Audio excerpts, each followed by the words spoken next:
In what's being called Orwellian, British Prime Minister Keir Starmer just announced mandatory digital IDs. Take a look.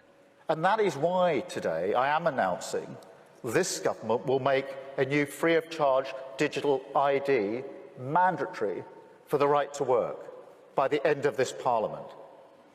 Let me spell that out.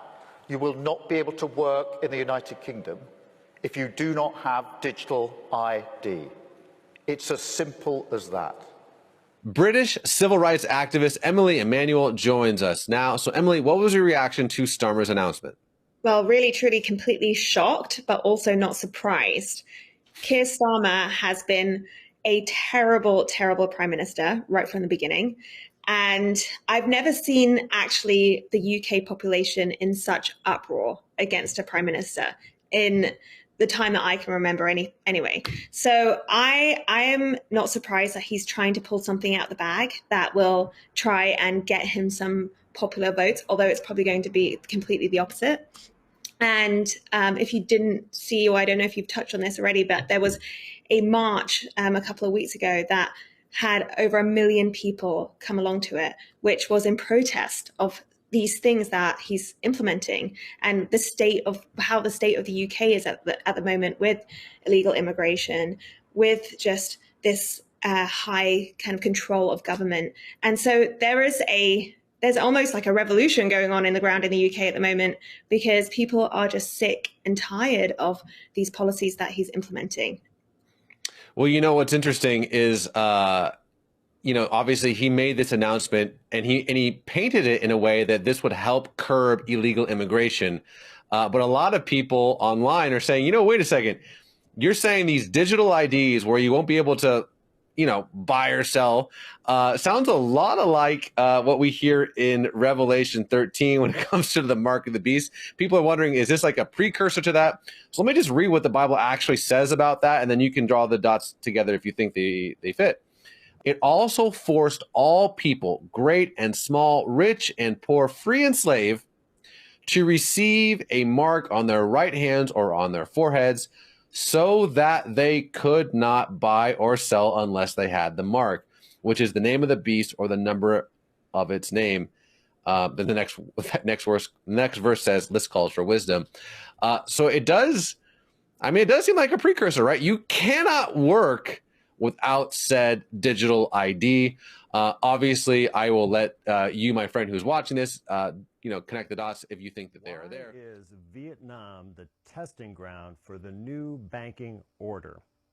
Well, recently, Vietnam imposed a requirement for a digital ID, including a biometric scan of everyone in order to have a bank account. And what they did to enforce this is they closed 86 million bank accounts and seized all of the assets in those accounts. So the owners of those accounts have no ability to do banking or access their funds because they chose not to sacrifice their privacy and submit to this biometric surveillance tracking mechanism. Well, this is not something that is going to stay in Vietnam. This is a test because if we look at, for example, what's going on with the European Central Bank and Digital ID initiative in Europe, as well as the Real ID and the CBDC system FedNow being imposed in the United States, we can see that it is coming to us as well. So what are you going to do about it? And I've explained that if you sign up for digital ID, it'll be the last really important decision you make, because your digital ID will be the only thing that your governments, institutions, and anybody authorized by those holding power will recognize you through. So you won't exist anymore. You'll be replaced by a QR code. You are not a number. You're an address to some resources. And that makes it particularly dangerous because those resources can be edited. And one of those fields, for sure, will be your vaccination status. And I'm absolutely sure, because I've seen it written down in multiple documents, that your digital ID will only remain valid if you comply with the conditions of validity. So one of them will be, have you had your latest recommended or mandated jabs? And because of the fact that I'm qualified in toxicology and worked for decades with others in what's called rational drug design, when I look at these jabs, the constituents, I am certain, formally certain, that they were designed to hurt you. And so, the digital ID will lose validity unless you roll your sleeve up. You must see that's designed to injure and I believe ultimately kill you. But you won't be able to escape that because all your money will also be associated with your digital ID. So let's say you've gone to a supermarket, you want to buy a drink and a sandwich. You'll beat them through and it'll say, how do you pay? And it'll say, present your digital ID. And the cash register, as it were, the cashless system, won't proceed until you show it your QR code. And if you're not vaccinated, and if that means your digital ID is not valid, it will say, sorry, transaction refused. The merchant will not be able to sell you the product. So you can see how difficult this is. Now, a valid digital ID, just like a valid passport, is today required to cross a border. And I have no problem with a passport, of course. But I'd be pretty cross if to buy petrol I had to show my passport, or to buy a bottle of water I had to show my passport. But that is what's coming. You'll have to show your digital ID. If you said hurty words on the internet, you might find that your digital money doesn't work. If you're outside of your 15-minute zone and you're not authorized to be, you will not be able to buy anything. That's what's coming. It's the ultimate tool of slavery, the digital. It's called the digital gulag by other people. I think that's not a bad phrase. And the way to stop that happening is to put your foot down and... Aware of the risks in handing out data to companies like Optus and Medibank. But what if you never had to reveal your address ever again? New South Wales is leading the way with a one-stop shop, allowing us to prove and protect our identity once and for all. It's personal, private, privileged and prized by hackers. We've seen what happens in relation to Optus and Medibank. Now, new ways for a new world to give the power back to the people. What we're rolling out in New South Wales is world-leading technology. A digital identity that means you'll never have to hand over your data again. It works like this. You'll use an app to scan your passport, licence, Medicare card. They're cross-checked with databases to ensure they're yours and then appear on your phone as verified ID. You then have control over what you share and with whom, revealing only part or all of a document when required, meaning you'll be able to prove a valid licence without showing your address. All they need to know is that you are real and that you're authorised to drive. Or confirm you have Medicare while keeping your number unknown. Those numbers, as we've seen in the recent spate of attacks, will not be shared. The personal data is kept only on the personal device, never held by the government or a private company. When you decentralise and you put the information in the power of the individual, it's far safer. The technology will be optional for users, but not for companies and businesses, with the government set to make it illegal not to recognise the ID. Ultimately, we will need legislation to make sure that the companies play ball and that they accept this. Amelia Brace, 7 News. China's new COVID health code has been accused of being a new tool for monitoring Chinese people. On Thursday, November 10th, China released the 14th five-year plan for national health informatization to speed up the national health informatization construction. According to that plan, by 2025, China will have in place a National Health Information Platform Support and Guarantee System with unified authority and interconnection. According to the plan, the authorities would have full monitoring of every resident's health information, and each person would have an electronic health code for himself or herself. Since the pandemic began, China has strictly imposed and maintained a zero-COVID policy. It is a measurement accused of limiting the movement and freedom of Chinese people, using the electronic health code. Electronic health is often compared to an electronic shackle. With the latest announcement, Chinese netizens are worried they would have to wear such a shackle for another 3 years. There are 3 types of health codes: red, yellow, and green. Rules for health codes are different in each province or city.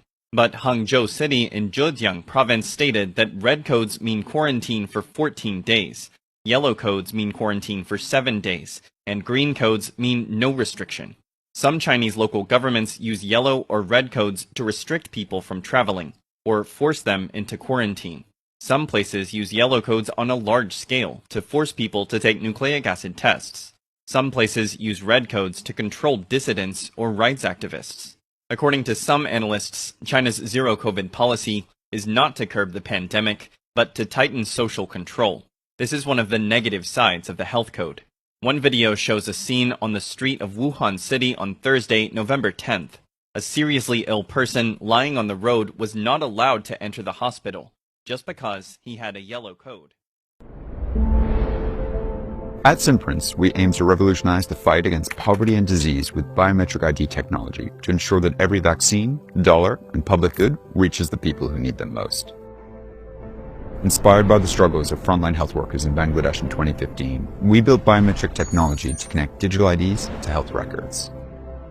We've grown into a trusted biometric technical assistance partner for impact, empowering organizations to address aid and healthcare delivery challenges. Our open-source Android app enables frontline workers to enroll, identify, and verify individuals using biometrics.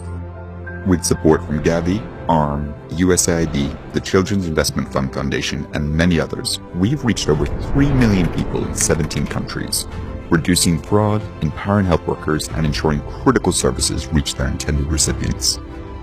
Recognized for our solution design, innovation, ethics, and workplace culture, we've published learnings, including a groundbreaking resource on ethical biometric technology adoption.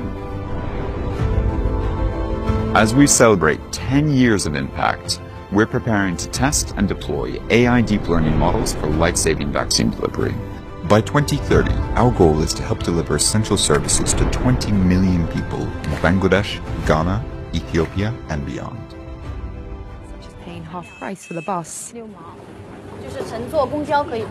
I get discounts for all public services, even at museums. And the library is free for me, thanks to my score. A good score brings benefits, but people with low scores lose rights. The cinema names and shames people considered untrustworthy, plastering their details, even their addresses, across big screens. It's a matter of principle. Those people have to be condemned. Those people aren't honest, so they have to pay the price. It's only right to pay your debts. You have to blacklist those that don't. The Supreme Court has created a blacklist for so-called bad citizens, those whose ratings have dropped to 0. On it are companies, but also 23 million people to date. Among them is this journalist Liu Hu. He got a little too close to uncovering corruption among high-profile party members. After being sued for defamation by the subject of a story he'd written, he was blacklisted. He only realized when he tried to buy a train ticket and was told he was banned from traveling. That tells me I'm still on the blacklist. Punished because he's been branded untrustworthy by the state. Once you're blacklisted, you can no longer get a bank loan, start a business, buy an apartment, or even send your children to a private school. Liu Hu is among a tiny minority of people who have dared to criticize the system, which some are calling a digital dictatorship. I worry, because I think many people like me will be deprived of individual freedoms, and all of us will live with restrictions of one kind or another. After our meeting, Liu Hu learned that his name had been removed from the blacklist, but he still has a long way to go if he doesn't want to languish.